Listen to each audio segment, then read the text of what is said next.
ಸರ್ಕಾರದ ಒಂದು ಸಿಗುವಂತ ಪಿಂಚಣಿ ಸೌಲಭ್ಯದಿಂದ ವಂಚಿತರಾಗಿದ್ದಾರೆ.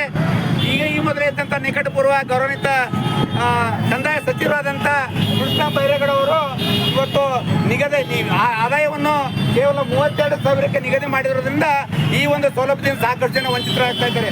ಒಂದು ವೇಳೆ ಈಗಾಗಲೇ BPL ಕಾರ್ಡ್ ಇದ್ದಂಥವ್ರಿಗೆ 1,20,000 ಈಗ ಆದಾಯ ಕೊಡ್ತಿರುವಂತಹ ಸಮಯದೊಳಗೆ ಇದು 32,000 ನಿಗದಿಗೊಳಿಸಿದ್ರಂತ ಯಾವ ಒಂದು ಆಧಾರದ ಮೇಲೆ ಯಾವ ವೈಜ್ಞಾನಿಕ ಇದ್ರ ಮೇಲೆ ಇವರು ನಿಗದಿ ಮಾಡಿದ್ರೆ ಗೊತ್ತಿಲ್ಲ.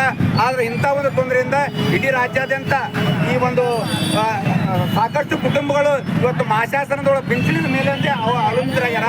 ಇಂಥ ಸಂದರ್ಭದೊಳಗೆ ಸರ್ಕಾರ ಬಹಳ ಒಂದು ನಮ್ಗೆ ಎಲ್ಲರಿಗೂ ಕೂಡ ತೊಂದರೆ ಕೊಡ್ತಾ ಇದೆ. ಅದಕ್ಕೆ ನಾನು ಮಾನ್ಯ ಮುಖ್ಯಮಂತ್ರಿಗಳಿಗೆ ಕೇಳ್ಕೊಂಡಿದ್ದೆ, ಈಗಾಗಲೇ ನಮ್ಮ ಒಂದು ಹೋರಾಟ ಈ ನ್ಯಾಯ ಹೆಂಗದಪ್ಪ ಅಂತಂದ್ರೆ ಎಲ್ಲರಿಗೂ ಸರಳವಾಗಿ ವೇತನವನ್ನು ಸಿಗಬೇಕು ಮತ್ತು ಮೇಲಾಗಿ ಈಗಾಗಲೇ ದಿನಬಳಕೆ ವಸ್ತುಗಳು ಹೆಚ್ಚಾಗ್ತಿರುವಂಥ ಸಂದರ್ಭದೊಳಗೆ ಇವತ್ತು ಪ್ರತಿಯೊಂದಕ್ಕೂ ಕೂಡ ಶಾಸಕರನ್ನ ಎಲ್ಲವೂ ಕೂಡ ಹೆಚ್ಚಾಗ್ತಾ ಇದೆ. ಆದ್ರೆ ಮಾಸಾಸನ ಮತ್ತು ಅದೇ 800-1000 ರೂಪಾಯಿನ ಇದೆ. ಬಟ್ ಇವತ್ತಿನ ಒಂದು ಕುಟುಂಬದ ಜೀವನಕ್ಕೆ ಬೇಕಾಗಿರುವಂಥದ್ದು ಕನಿಷ್ಠ 3,000-5,000 ಕೊಡ್ಬೇಕನ್ನುವಂಥದ್ದು ನಮ್ದು ಆಗ್ರಹ. ಮಾನ್ಯ ಮುಖ್ಯಮಂತ್ರಿಗಳು ಅದೇ ರೀತಿ ಇನ್ನೊಂದು ನಮ್ಮದ ಬೇಡಿಕೆ ಇದೆ. ಏನಪ್ಪಾ ಅಂತಂದ್ರೆ ಮಾನ್ಯ ಮುಖ್ಯಮಂತ್ರಿಗಳು ಮತ್ತು ನಮ್ಮ ಜಿಲ್ಲೆಯಲ್ಲಿರುವಂಥ ಎಲ್ಲ ಶಾಸಕರು ಮತ್ತು ಸಂಸದರು ಈಗಾಗಲೇ ನಮ್ಮ ಕಲ್ಯಾಣ ಕರ್ನಾಟಕದೊಳಗೆ 370